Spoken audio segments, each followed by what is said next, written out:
शेर के साथ शिकार। एक बार एक बहुत बड़ा जंगल हुआ करता था। उस जंगल के जानवरों को बहुत दिन से खाना नहीं मिल रहा था।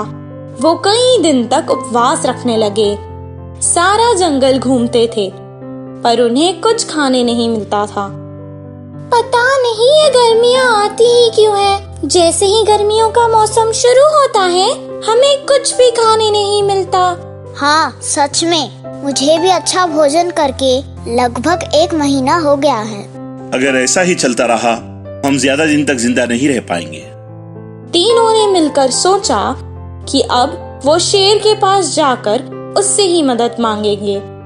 कुछ देर बाद वो अपनी परेशानी शेर को सुनाने लगे और उन्होंने सलाह दी कि वो शेर के साथ मिलकर शिकार पर जाएंगे। शेर को उनकी सलाह ठीक लगी। अगले दिन वो सब मिलकर एक साथ शिकार पर गए। बहुत देर तक वो अपना शिकार ढूंढने लगे। कुछ देर बाद उन्हें एक बड़ा भैंसा चारा चरता हुआ नजर आया। उन लोगों को उससे देखकर बहुत खुशी हुई।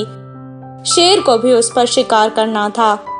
भैंसे को देखकर सबके मुंह में पानी आ गया और शेर ने लोमड़ी और भेड़िए को कुछ इशारा किया। जैसे ही शेर का इशारा मिला दोनों भैंसे की ओर कूद पड़े। भैंसा आगे बढ़ गया और वो दोनों टकरा गए। बहुत देर तक उन्होंने उसका पीछा किया। कुछ देर बाद भालू भी सामने आकर खड़ा हो गया। उन तीनों के बीच में बेचारा भैंसा फंस गया। तभी शेर ने उस पर हमला किया और उसे मार दिया। भैंसे को मारा हुआ देखकर सब उसके पास आए और बहुत खुश हुए। लोमड़ी ने उस भैंसे के 4 बराबर हिस्से किए पर राजा उस हिस्से से खुश नहीं था। उसने दहाड़ा और कहा, दोस्तों इतनी जल्दबाजी भी अच्छी नहीं होती। पहले मेरी एक बात तो सुनो। तभी तीनों शेर की बात सुनने के लिए इंतजार कर रहे थे। शेर ने कहा, मैं इस जंगल का राजा हूँ, इसलिए पहला हिस्सा मेरा है और इस शिकार को मैंने ही मारा है, इसलिए दूसरा हिस्सा अभी मेरा है। तीसरा हिस्सा मैं अपने बच्चों के लिए ले जाऊंगा और चौथा हिस्सा तुम में से किसी एक का होगा। ये सुनकर तीनों लड़ने लगे। तब शेर ने कहा, रुको रुको, लेकिन इसमें एक शर्त है। तुम्हें मुझसे लड़ना होगा। जो मुझसे जीत जाएगा ये हिस्सा उसका होगा। शेर की बातें सुनकर वो तीनों मन ही मन में सोचने लगे कि शेर से लड़ेंगे तो मर जाएंगे और बिना कुछ कहे वहाँ से चुपचाप चले गए। शेर को सारा भैंसा मिल गया। इस कहानी से हमें ये शिक्षा मिलती है कि इस दुनिया में जो ताकतवर है उसी का राज है। लोमड़ी की चुगली। एक जंगल में एक शेर रहा करता था। वो उस जंगल का राजा था। उसका कोई मंत्री नहीं था। वो जंगल के ही किसी जानवर को अपना मंत्री बनाना चाहता था। लोमड़ी को जैसे ही इस बात का पता चला उसके मन में लालच जाग उठा। अब वो ही इस जंगल की मंत्री बनना चाहती थी। तभी लोमड़ी एक बुट्टी में आम लेकर शेर के पास आई। शेर को अकेला देखकर चालाक लोमड़ी बहुत खुश हुई। आम की बुट्टी उसने शेर को दे दी और कहने लगी, शेर महाराज, हमारे राजा जी को मेरा सलाम। राजा जी, आप बहुत अच्छे हो। आपका दिल बहुत ज्यादा साफ है। जब भी किसी जानवर को कुछ तकलीफ होती है तो आप हमेशा उसकी मदद करते हो। उसकी ये बातें सुनकर शेर मन ही मन में बहुत खुश हुआ और उसने लोमड़ी को धन्यवाद कहा। कुछ देर की बातों के बाद उन दोनों में बहुत अच्छी दोस्ती हो गई। उसी तरह हर रोज लोमड़ी शेर के पास आती और किसी न किसी की चुगली करती। एक दिन उसने शेर से हाथी की चुगली की कि हाथी सारे जंगल में अपने आप को शेर से भी बड़ा बताता फिर रहा है। एक दिन बब्बर शेर की भी चुगली की कि वो अपने आप को शेर से ज्यादा हकदार समझता है इस जंगल के राजा बनने का।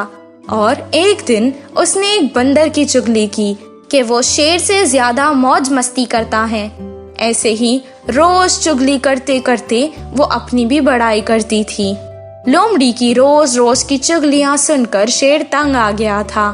एक दिन उसने सोचा कि वो जंगल जाकर सभी जानवरों से मिलकर सच्चाई मालूम करेगा।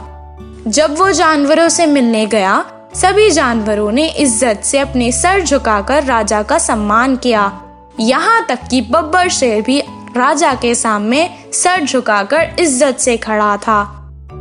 जैसे ही लोमड़ी को ये सब मालूम हुआ, वो तुरंत शेर के पास आई और कहने लगी, आप बहुत भोले हो।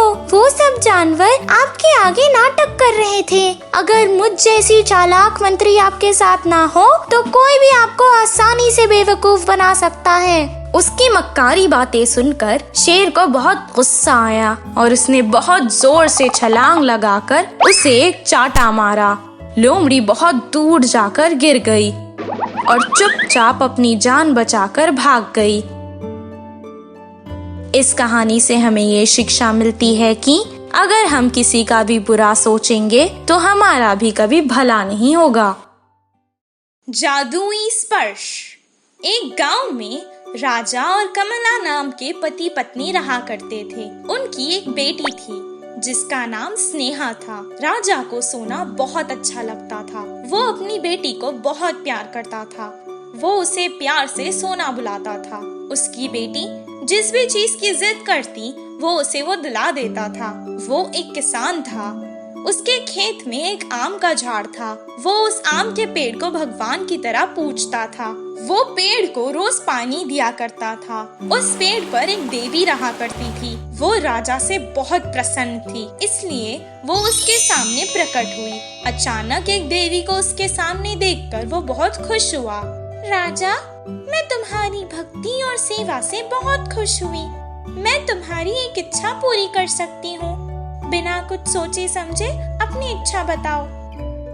मैं जिस भी चीज को हाथ लगाऊं वो सोने की बन जाए। मुझे ये वरदान दो माँ। बिना कुछ सोचे समझे राजा ने अपनी इच्छा कह दी। एक बार फिर से सोचकर वरदान मांगो। माँ, मुझे सोना बहुत पसंद है, इसलिए मैंने ये वरदान मांगा है। तब देवी ने कहा, ठीक है, तुम्हारी मर्जी। अब से तुम जिस भी चीज को छुओगे वो सोने में बदल जाएगी। वो अपनी शक्ति को आजमाना चाहता था, इसीलिए वो पेड़ से गिरे एक आम को छुआ और वो आम सोने में बदल गया और चमक रहा था। देवी का दिया हुआ वरदान काम कर रहा है। ये देखकर वो बहुत खुश हुआ। फिर एक बार वो अपनी शक्ति को आजमाना चाहता था, इसीलिए उसने आम के पेड़ को छुआ। वो भी सोने का बन गया। इस आम के पेड़ को यहीं पर छोड़ देता हूँ। अगर किसी भी गांव वाले को जरूरत होगी तो वो इस पेड़ से कुछ सोना ले जाकर अपनी जरूरत पूरी कर लेगा। इतना कहकर वो अपने घर वापस चला गया और अपनी पत्नी को सारा किस्सा सुना दिया। तभी उसकी पत्नी को दिखाने के लिए वो घर में रखे कुछ चीजों को छूने लगा और वो सोने में बदल गई। कुछ देर के लिए उसकी पत्नी बहुत खुश हुई, लेकिन इसका परिणाम सोचकर वो दुखी हो गई। कुछ देर बाद स्नेहा पाठशाला से घर वापस आ गई। पिता को देखकर वो तुरंत उसके पास आ गई। पिताजी, पिताजी। और अपने पिता के पास खड़ी हो गई। राजा उसे बहुत प्यार करता था, इसीलिए जैसे ही उसने देखा कि वो बच्ची उसके पास आई है, उसे अपनी बाहों में ले लिया। पर जैसे ही उसने स्नेहा को अपने हाथ में लिया, वो बेचारी बच्ची सोने की गुड़िया बन गई। राजा को सोना बहुत पसंद था, पर अपनी बेटी से ज्यादा तो नहीं। अपनी बेटी को ऐसे देखकर वो रोने लगा। अचानक वहां वो वरदान वाली देवी प्रकट हुई और कहने लगी, क्या हुआ राजा, क्यों याद किया मुझे? मुझे ये वरदान नहीं चाहिए माँ, ये वापस ले लो और मुझे मेरी बेटी दे दो। मैंने तभी तुमसे कहा था ना कि दोबारा सोच समझकर वरदान मांगो। ठीक है, जैसा तुम चाहो।